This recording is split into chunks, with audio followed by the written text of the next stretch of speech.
Namaskar, good afternoon. My thanks to the India Foundation and also to the Dialogue of Civilizations Research Institute. Since yesterday, there has been a lot of talk about conservatism and the right. And the previous speakers, especially Mr. Jagannathan, have talked quite extensively about the definition of conservatism, what it means and what it may mean.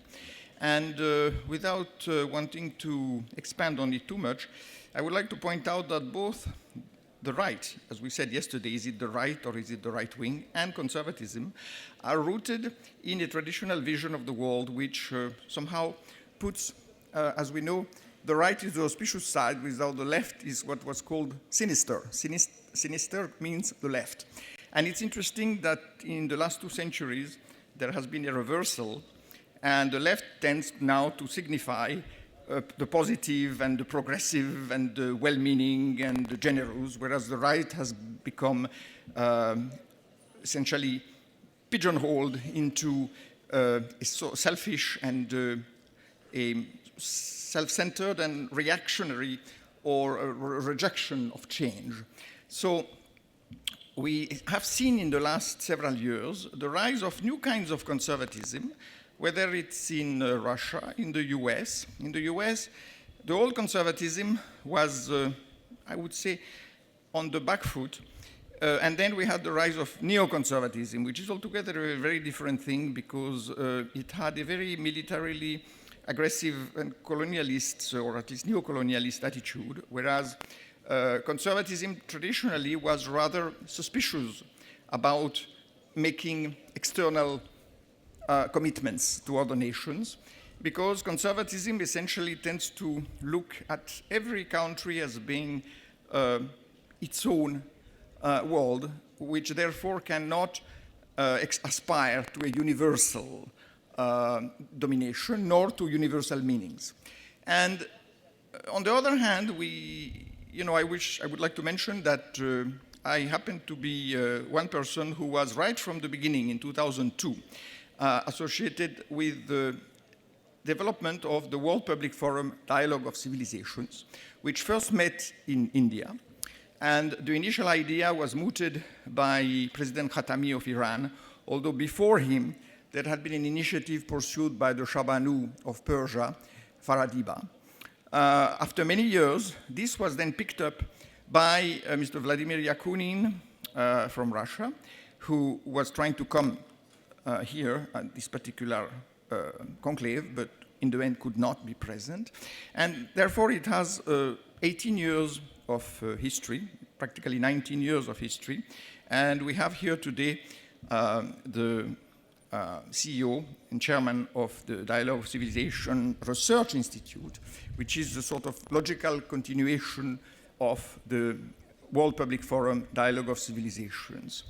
Now, without further ado, I would like to introduce Mr. JEAN-CHRISTOPHE, who will talk to us about how Dialogue of Civilization rests on an essentially conservative idea, if you wish, about the role of every culture and civilization and the way in which it can interact on the basis of equality with other cultures without falling for the hubris of liberalism, which tends to unify the world under the umbrella of some utopian global truth, which we have seen nowadays is becoming increasingly intolerant, and in the name of respecting minorities ends up creating dictatorship of various minorities, and therefore creating a new morality which is sometimes more extreme and more oppressive than the old-fashioned conservative morality. Thank you very much, Mr. Ba, please.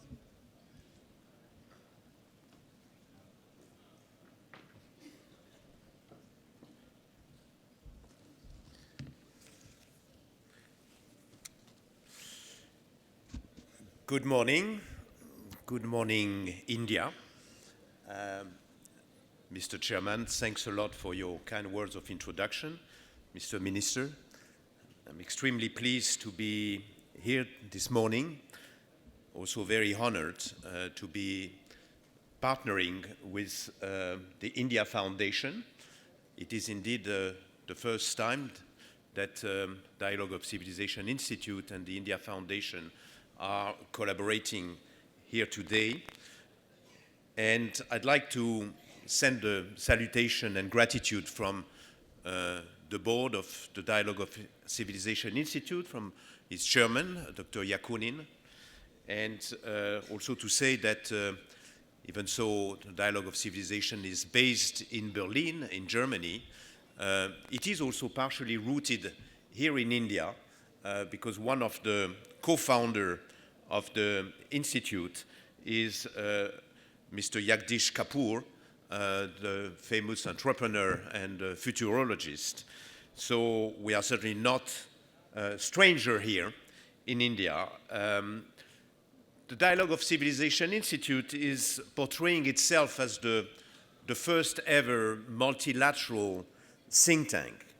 Our goal is to bring together the multiple perspective, the perspective from the Western world, but also from the emerging world, from all parts of the world, with the goal to shape together the worldviews, a new world order, in a non-confrontational spirit and in a very constructive spirit. The Dialogue of Civilization Institute is also considering that globalization is not just about compiling standards, economic standards, financial standards, trade standards, but as Minister Prasad said before, it also has to have at its heart a moral compass. Globalization will indeed succeed only at the condition that it puts human, culture, and civilization at its heart. The Dialogue of Civilization Institute is very proud to be a close partner of the India Foundation and also an organization, a co-organizer of this session. I'm very pleased also coming here to have seen yesterday a very old friend, Mr. Suresh Prabhu, with whom I've been working for a very long time. Because this is indeed what it is about. This is the big question. Everyone today, from any part of the world, acknowledge that we all together, being Indians, being Russian, being Chinese, being African, we need to invent a new model of cooperation. A new model of cooperation among culture, among countries, among civilization, in the respect of the differences, in the respect of the respective culture. Everyone indeed acknowledge that the old system of cooperation that prevailed since World War II, and that was somewhat dominated by the Western views and the Western philosophy, this old system is over. The Minister of Foreign Affairs yesterday's forum was Westernness. So this is in a way the most illustrative way that the West itself is seeing itself as one component that is slowly, if not disappearing, but that needs to be rebalanced. Everyone agrees that the old world is gone, or the old world order is gone, but the new world order has not emerged yet. And as the philosopher Gramsci was saying, in the meanwhile, it is the time or the risk for the monsters. And I'd like to congratulate the India Foundation, which really gives us a very clear sense of a direction. As the Minister Prasad mentioned this morning, I think this title, Turning to Roots and Rising to Heights, is offering us a great compass, a great sense of a direction, because it wonderfully encapsulates the terms of the discussion and the challenge, which is how to combine harmoniously the need and the aspiration for global perspective and responsibility, but also how to combine the legitimate need and aspiration for culture, for tradition, and identity.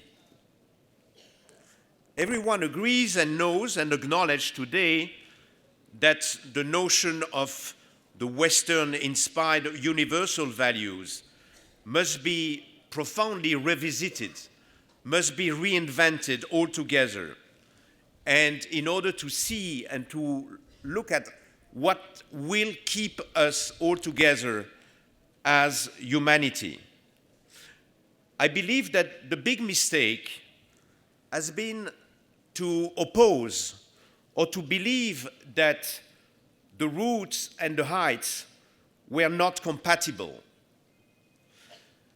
A world of harmony, a world of peace, a world of prosperity will be a world that will combines indeed the roots and the heights.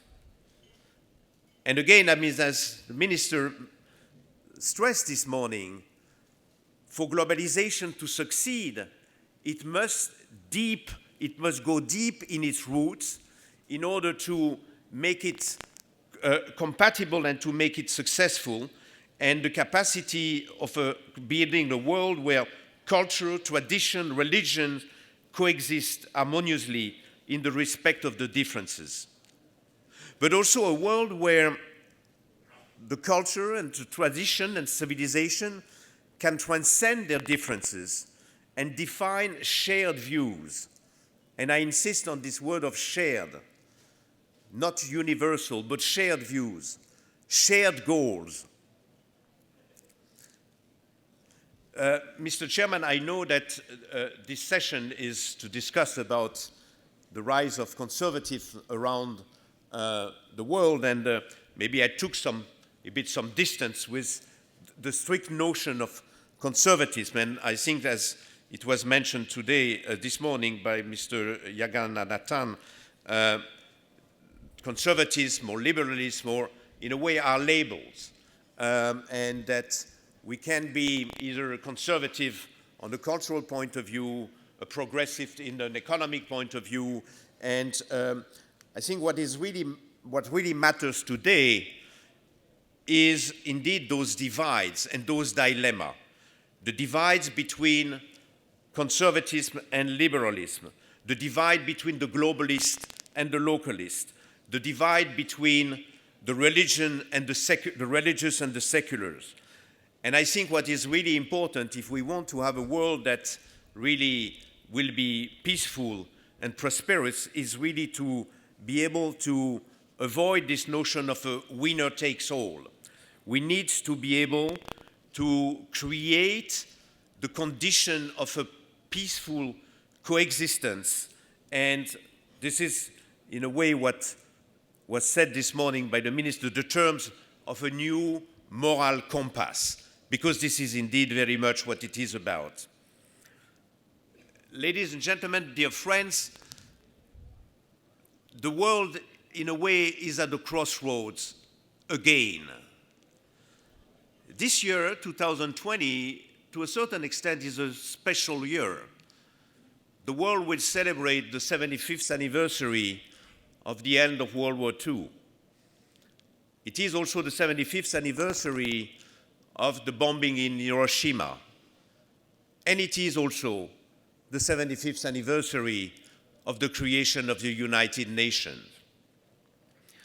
And evidently, a lot has been accomplished during the 75th year, but a lot has to be reinvented for the world that is in the making, this world that is profoundly reshuffling.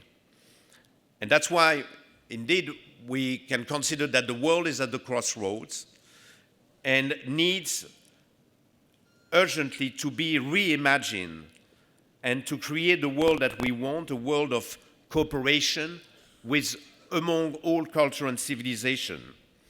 This will be actually the topic of the 18th annual forum of the Dialogue of Civilization Institute in Rhodes, in Greece, in October.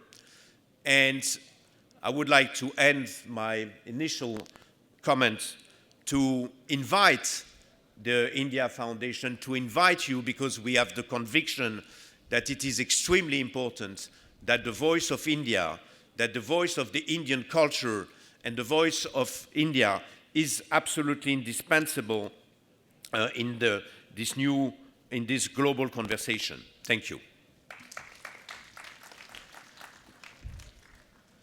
Thank you, Dr. Ba. May I now ask Mr.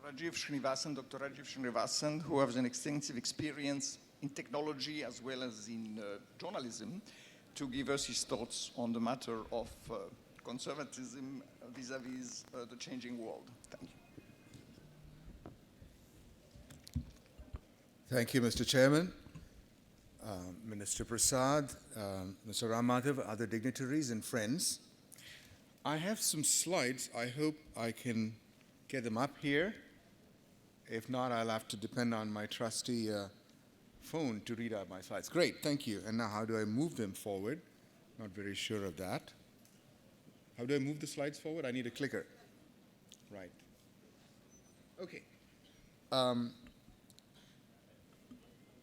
Right.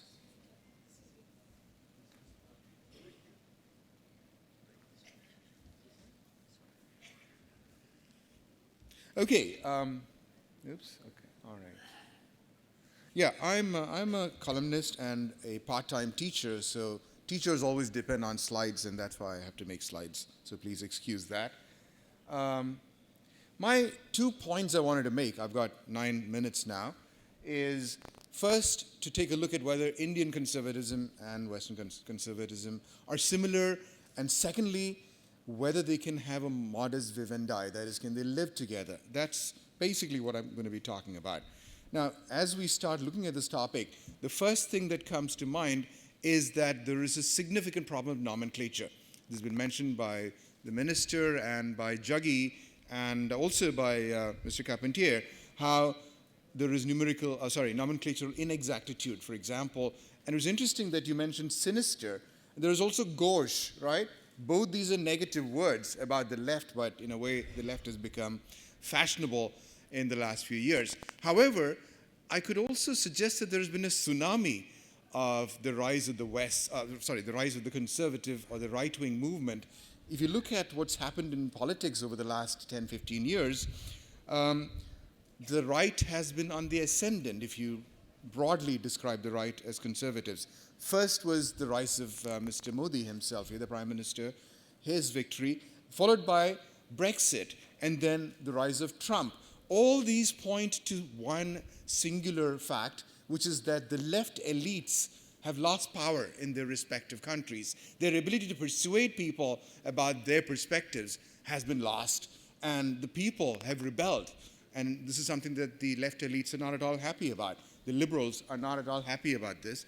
But having said that, is this a point of inflection where you're seeing a backlash against the rise of the right? Today, we're following, to some extent, the American presidential election, and you see the rise of Bernie Sanders, who's an extreme leftist, right? So is there a left-wing backlash to the right-wing growth in power and capability over the last few years? We don't know. But let's take a look at the definitions here. First, what is conservatism? Here is a dictionary definition that I picked up from somewhere. I think it's a British dictionary.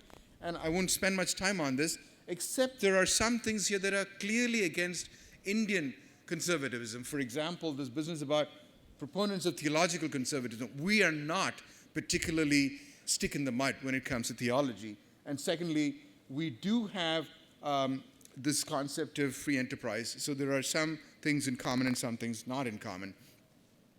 Here is a quote from a well-known liberal psychologist, a sociologist named Jonathan Haidt.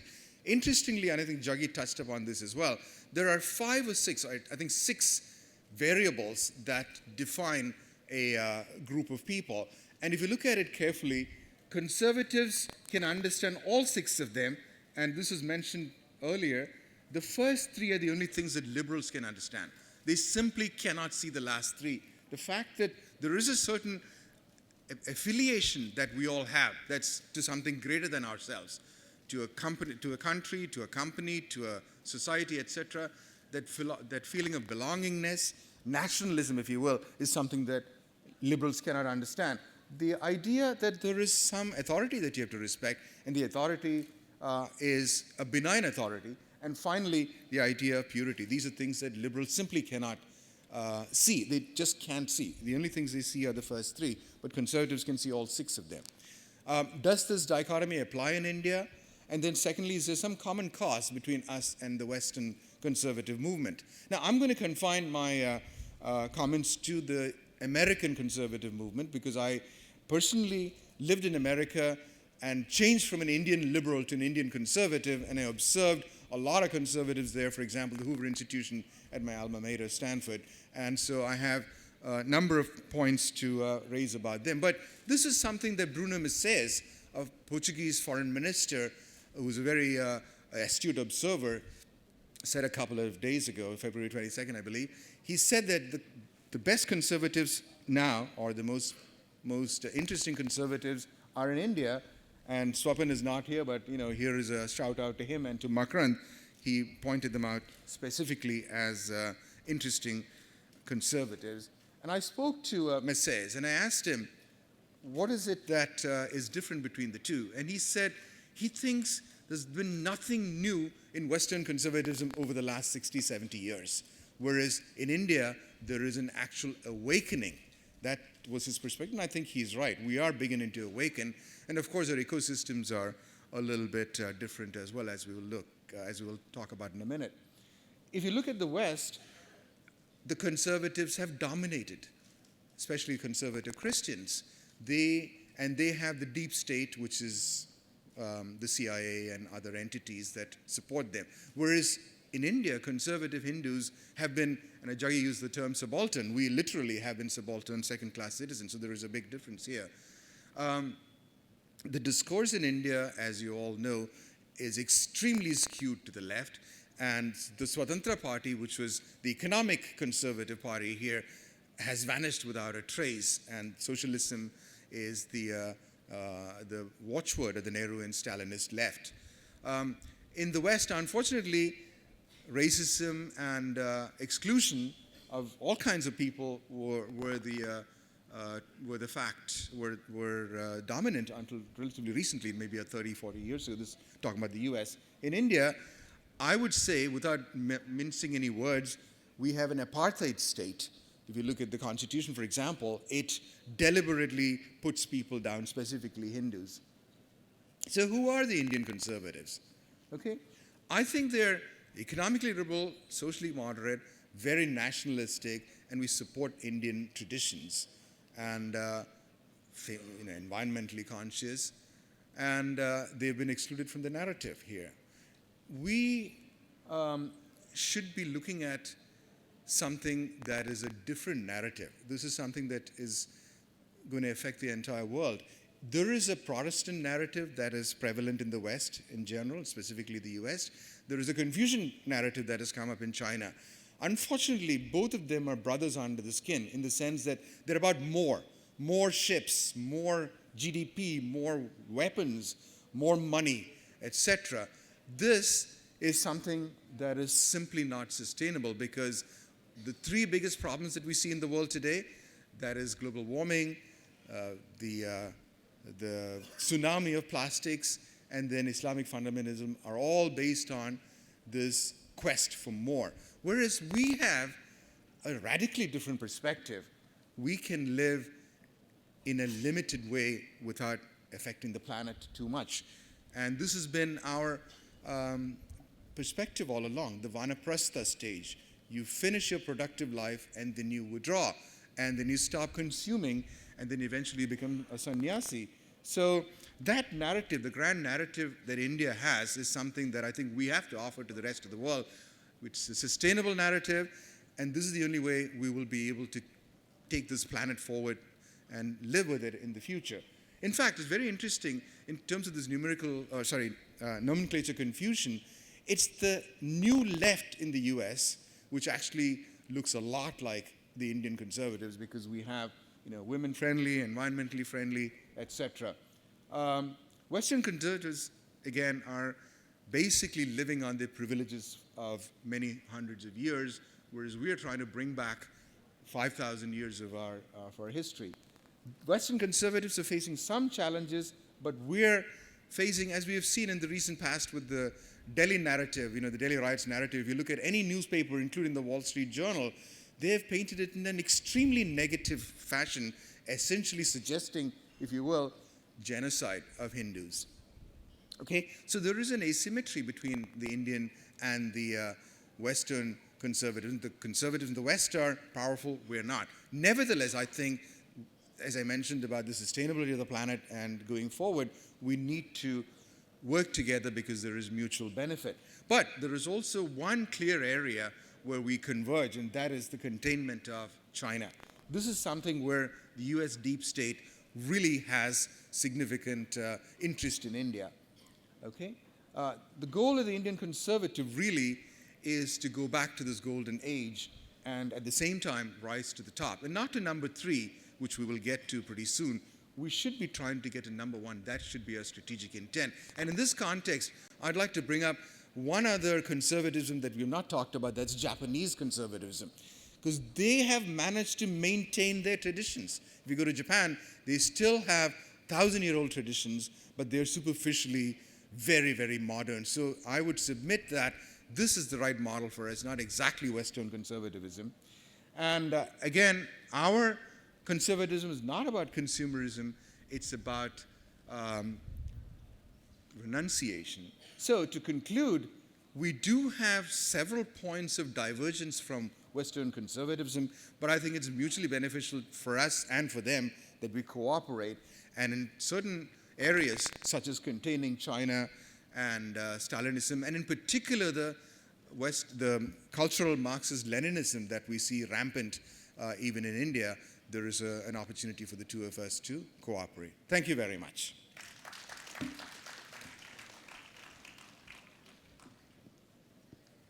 Thank you. I'm not sure that that would be the subject for discussion, that Confucianism can be accused of being about ever-growing accumulation.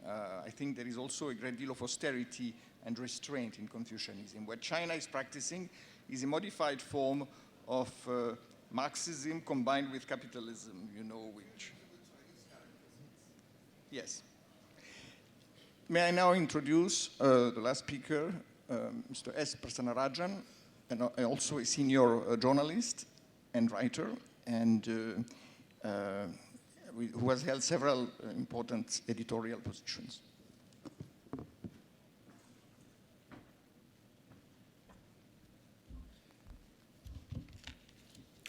Good afternoon. Good afternoon, and conservatism as a global experience, I think classically we can only talk about conservatism as a global experience, because I think the idea itself is very Anglophone, and there itself there is conservatism. There are so many adjectives, there are so many prefixes, so many suffixes, and it varies across the Atlantic. The English conservatism is not American conservatism. Burke's conservatism is not Jeffersonian conservatism, which can be classical liberalism. So definitions about conservatism, and this is the only ism which is not mortal, which is the only ism which has not been made redundant by history, because it is not an ideological rage. It is more than, it is not an activist position. It is a political position. It is not revolution. It is restoration, taking control back. So definitions are deceptive. In a world where the middle is shrinking and where the marginal is the new mainstream, seeking the conservative, particularly of the classical vintage, is a very tedious task. So we ask, can every right-wing government in power today claim to be conservative? Is it populism, which is a very problematic word, that is the all-inclusive political noun of our time, populism? Is it that what overwhelms conservatism today. Are we witnessing a conservative crack-up, or are we witnessing a conservative revival?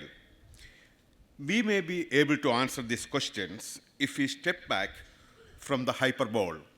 Hyperbole is a very unconservative trait, and right-wing triumphalism, whether it is in Washington or Warsaw or wherever, and return to the classicism of this, really what I said, Anglophone idea. So what is conservatism after all? My favorite definition comes from a recent, I won't go to a classical work of Burke or Strauss or Jefferson, but I'll go to a recent American writer who wrote a book called The Reactionary Mind. By the reactionary mind, he means the conservative mind, because conservatism is actually a reaction. In Europe, it was a reaction to the revolution, the French Revolution. And in America, it is just contrary to the European experience, it is not passive, it is active, because America, it is not history that defines conservatism, it is more imagination. It is more imagination, it's a living experience. It is about permanent change, to conserve that change. So, according to this American writer, the reactionary mind, it's a good, very evocative phraseology. He said, conservatism is the private life of power. So conservatism, he says, is a meditation and the theoretical rendition of the felt experience of having power, seeing it threatened and trying to win it back, That is the operative word, to take control. Brexit, take control. You know, even if the Trumpian upsurge is what? You know, he says that make America great again, and he's redeeming the Republicans in his own way, way which may not be aesthetically appealing to the traditionalist, but in order way to redeem the right from the right-wingers, to redeem the right from the entitlement and enrichment of the right-wing Brahmins, the establishment of the Republican Party. So he made a conservatism or Republican Party after his own image. So what he is trying to win it back. In that sense, I would say conservatism is more than a testament. It's a rejoinder. It is not about revolution. It is about restoration. It is not about a great tomorrow. It is about a habitable, dignified, decent present. It prefers the familiar to the fantastical. Conservatism brings a certain amount of loftiness to the hierarchy of power. That's more in the classical English sense. A certain amount of elitism. He assumes that lower order does not have the privilege to exercise the will. The submission is their first duty, and agency is the prerogative of the elite. Historically, the conservatives have favored liberty for the higher orders and constraint for the lower orders. When inequality, the equality in European sense threatens the freedom of the conservatives, because it is not the freedom itself, it is a threat to the freedom, but it is not the threat of the freedom that is upsets him, but it is the extension of that freedom. That we can apply the same argument today to the identity politics. For in that sense, extension is a loss of his own, the conservative freedom. I quoted him rather extensively because it makes a lot of sense today. The conservatives hate a new threat to the freedom of the classical conservative. In the politics of change, conservative is the non-revolutionary. So, is conservatism threatened today, or is it changing, or is it reviving? I think the most obvious case study is Brexit. You know, the Conservative Party today is not what the Bible of conservative journalism, the Spectator, 1 year ago called the zombie party. You know, it is no longer a zombie party. How it happened? Because the spirit of Brexit, in its purest form, by which I mean not a new English pastoral, was a conservative sentiment of restoration, taking control back. It was not, as the liberal mockery went, a project in nostalgia. It was not an island's imperial fantasy rooted in a great yesterday. It was about taking back control and about redeeming the present from the promises of utopia. Romancing the transnationalism of the European Union was, in every sense, against the spirit of conservatism. Brexit was the political expression of the so-called silent majority, what the Nixon called the silent majority. So the original constituency of the contemporary conservative is the silent majority. So it was the revenge of the, in the words of the English writer David Goodhart, it was the revenge of the somewhere people against the nowhere people. The somewhere people are the one who have a great sense of belonging. They belong somewhere. They want to wake up every morning to a familiar place, listen to the familiar sound, listen to the, there is a sense of rootedness. So it was a victory of the somewhere people against the nowhere people. What we call the nowhere people is the international globalist cosmopolitan. So the rage of those who belong against those who carry the entire world in their mind.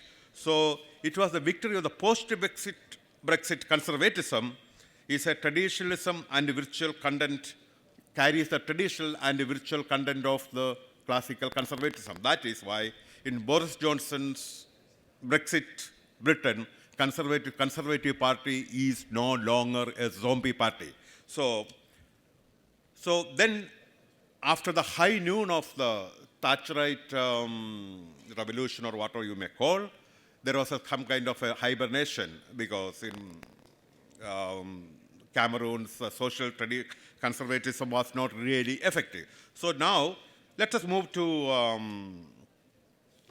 across the Atlantic in the Trumpian upsurge. That is totally different, because American conservatism is the English conservatism, the European conservatism is all about tradition, caution, moderation. They are the three operative words: tradition, caution, moderation. He prefer the familiar to the to the unknown, and so prefer the today, a beautiful today, to a great utopia. So in Trump, but Americans conservatism is all about change. The perpetual change. It is about, because they are not burdened by history, because their politics, the finest form of American politics is more by the imagination is what drives American politics. But Trump, in his own way, revived the American conservatism, but the aesthetics, as I said earlier, may be appealing to everyone there, or everyone across the world. So, today, I will just say one more second. Today, where the threat to conservatism comes from, I think there's a new insurgency.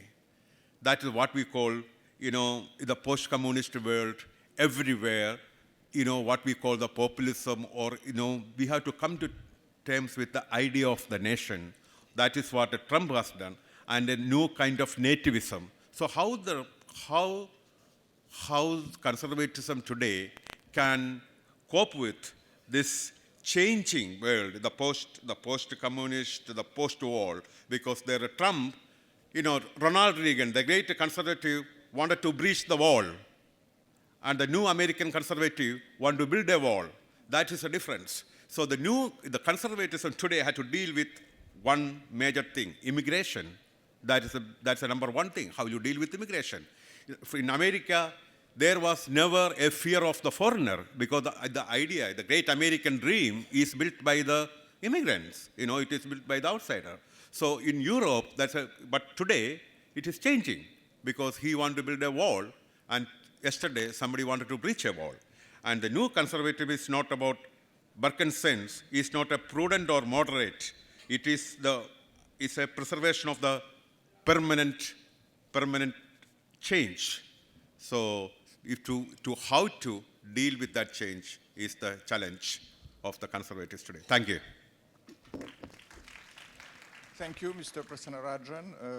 Hearing you talk about Brexit and what you might call the Trump revolution in America, I was making the connection with what Mr. Srinivasan had said about the deep state being conservative. Now, if you think that the so-called progressives, such as the Clintonites, were in excellent relations with the deep state, whereas Trump has had a lot of problems with them and still does, you wonder what side the deep state is. I think that since the Rockefellers, the deep state has in fact become globalist liberal, you know, and what we're witnessing is a grassroots uprising, you might say.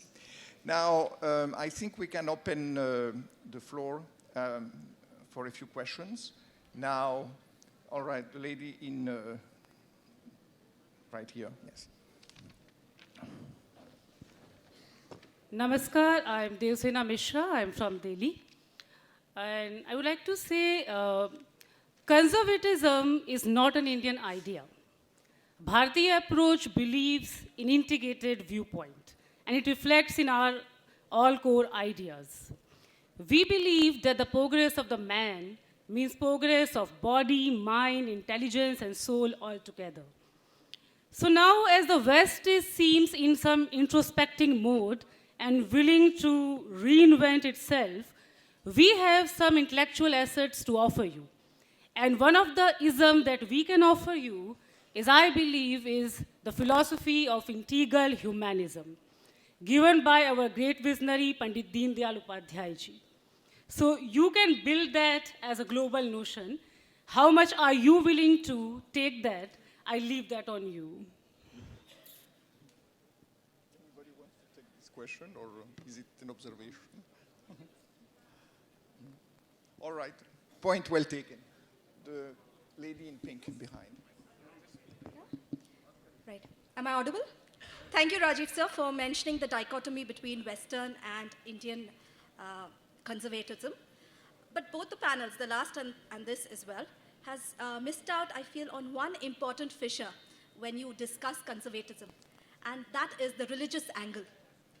Because while discussing the terminology or the ideology of conservatism, please understand that when you add religion, then the complexities are compounded manifoldly. Like, for instance, a Hindu conservative would be totally different, probably diametrically opposite of a Muslim or a Christian conservative. The best example of it is Mahatma Gandhi.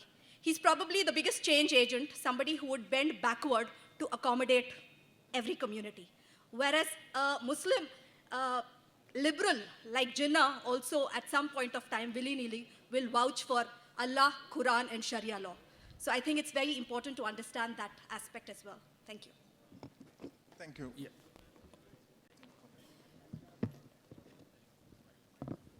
Yeah, I did touch upon that sort of in passing, maybe, when I said that the Western conservatism is about theological unbendingness, right? They believe in a certain theology, certain book, etc., whereas the Hindu is not so caught up because we don't have a book, a founder, etc. So you're far more flexible, and I agree with you. But so the Hindu conservativeness is more of a dharmic conservativeness, which is encompassing and inclusive. Please go ahead. Apur? Yes. My question is to all the panelists. When we look at the global experience of conservatism, we largely focus on Europe. But there's an equally intense and a surprising rise of conservative movements in Latin America, whether it is President Vizcarra in Peru, or whether President Pinera in Chile, or Ivan Duque in Colombia, or most famously Bolsonaro in Brazil. And what is common to the rise of each of these conservative leaders in Latin America is the support of the evangelical Christian community in their respective countries. It's equally true for conservatives in Europe and United States. And this is a sore point for Indian conservatives because the prioritizing activities that is getting extensive support from the conservative movement in these countries it becomes challenging for the conservative movement in India. Do you think that it is possible for Indian conservatives to have a maybe a non-aggression pact, so to speak, with conservatives around the world on the issue of prioritizing activities of the church in the Indian subcontinent for larger cooperation on other conservative issues like immigration around the world? Or do you think that the support of the conservative movement for prioritizing activities of the church is so non-negotiable that on that there can be no compromise made? Thank you. Yeah, let me take to your point about whether there can be an arrangement, an adjustment. See, that's what I was sort of talking about when I said modus vivendi, a way in which we can live together. To some extent, what's going on with the conservative Westerners and evangelism is they are reacting to the growth of Islam in their core areas, right? Europe is being, seeing a whole lot of immigration of Muslims, and the numbers are against them, against the Western conservatives. So they are anxious about it, and they look around, and if they want to increase their numbers, there are only two places where there are large numbers of people. One is China, and the other is India. And there's no way they can get into China, so they concentrate on India. Now, as to whether this is non-negotiable, I don't know. My suggestion is that this is something we need to negotiate with them on and say, look, this is not on the table. You can't keep coming in here and converting large numbers of our people if you want to have cooperation on other areas, which will be increasingly important as India becomes a more significant economic power. If you guys want to work with us closely, and this kind of message has gone through to Trump as well, you have to compromise a little bit on the trade, for example. You're not going to get everything you want.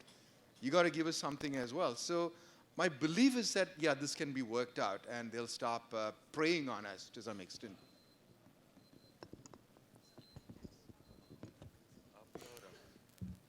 Yeah, I'd like to say a few words about at least the Western perspective. I think it's very important to understand that the world celebrated or commemorated last year the 30th anniversary of the fall of the Berlin Wall. That was meant to be let's say, the overwhelming victory of the Western world and the Western values. You may remember this book, that was predicting the end of history. And in a way, in just 30 years, the world has radically gone in a radically different direction. 30 years is just one generation, so people remember where we are coming from and where we are. And in a way, in just 30 years, the people in the Western world have seen that their sort of over-supremacy or hegemony has gone away. The demographics is playing against the Western world. The economics is playing against the Western world, and so on and so forth. And in a way, this is that has created this sort of a common fear, and a sense that, in a way, the leaders and the leadership were not protecting the population, instead of, in a way, looking at the real dynamics of the world. But in a way, this has contributed to the rise of also willing to get back to some values. If you take, for instance, also the whole debate about families, about values, about same-sex marriage, I mean, this has been some sort of a fast-forward revolution that has created some anxiety and fear in a very legitimate way. And this has all contributed also with the tremendous migration flows, the migration crisis. So there is a sense in, let's say, the Western world that, nobody is protecting the old world, the old values, the old belief, and also a very strong position. So this has contributed, in a way, to a radical change in the people's mind. The question now is, where is it going to be heading? And as I said before, I think, we need to avoid, let's say, the winner takes all. I think it's very important to see how we can navigate and, in a way, combine the different perspective. Thank you. I'm told by Shri Madhavji that the Honorable Minister would like to say a few words, and then I believe the Honorable Speaker of the Majlis of Maldives. I'm very grateful for permitted by Mr. Ram Mathur to ask a question. I asked him, should I? Yeah, Chairman, grateful. This question is very straight. The left political space has shrunk so badly. So is the liberal space. But why is it that in the intellectual space, their voice remained so powerful. The articles in the newspapers, the other space, this has always baffled me. There is a question allied to it. Mr. Irfan Habib, the poster boy of left intellectualism, pushed the governor of a state on the stage, shown on the media live, because he did not like it. It was most brutal anti-democratic conduct of the left intellectual. Why there was not so much of reaction in the country, intellectually speaking? If a rightist intellectual would have done the same thing, there would have been a global uproar. Why this? I would like to know from you. I fully agree with you what you said, sir. The problem with the Indian left is they live outside history. The spectre that was abandoned by history still haunts the mind of the Indian leftist because he's haunted.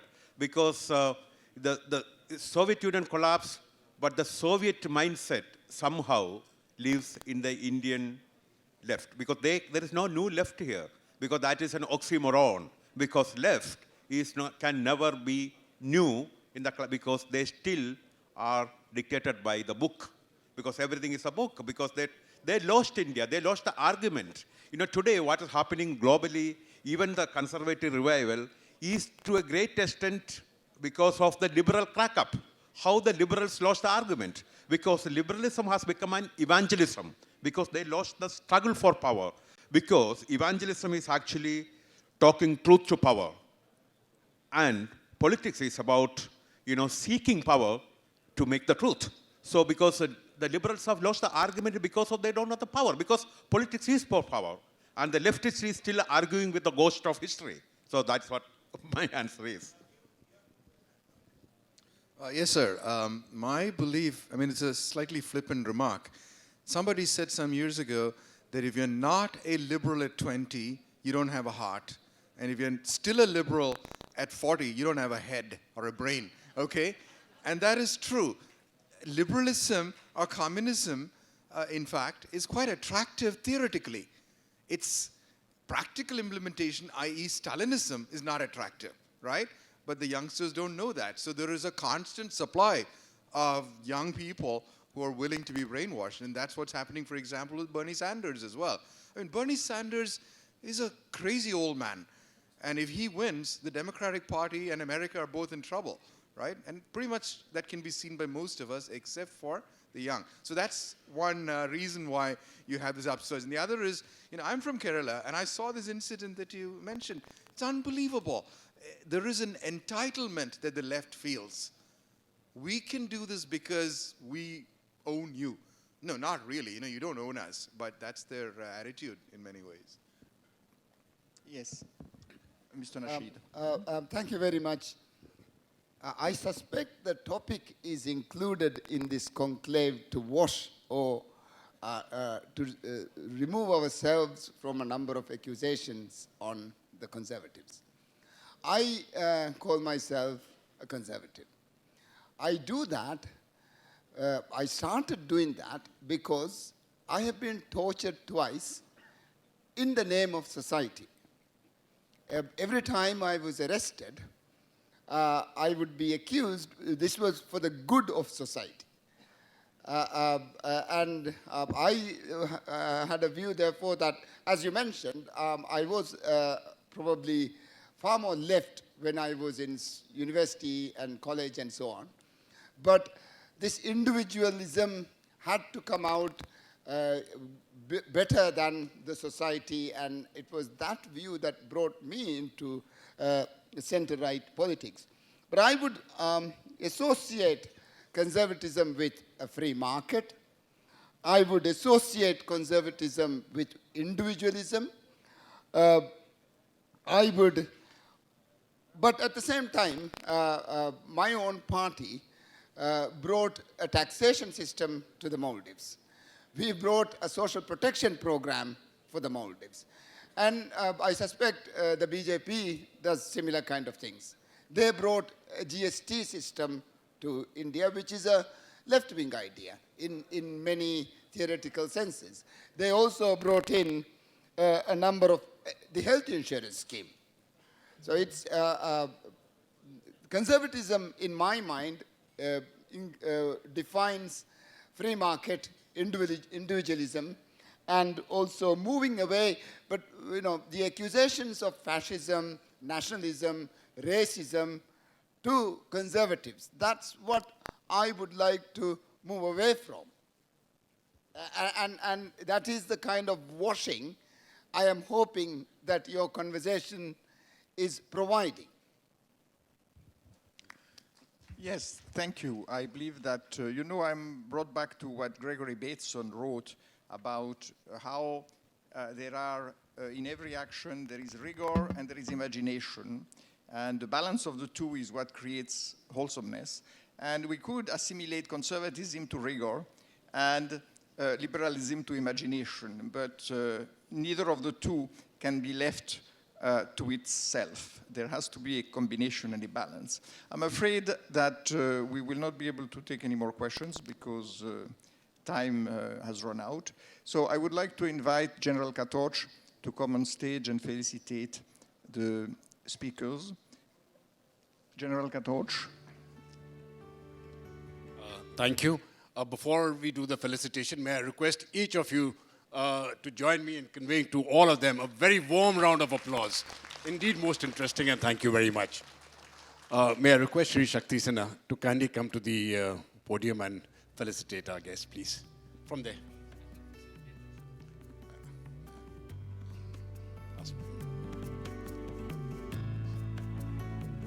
Mr. JEAN-CHRISTOPHE.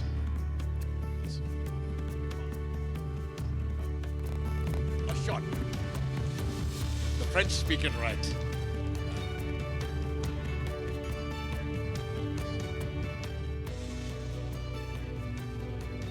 Mr. RAJEEV SRINIVASAN.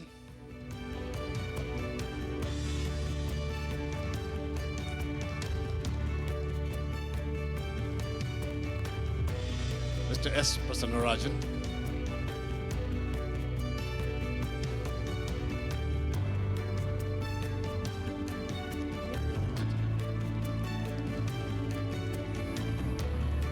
And Mr. Carpentier.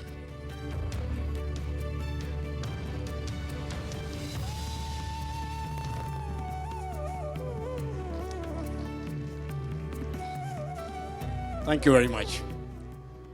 This finishes this special session. We will now move forward.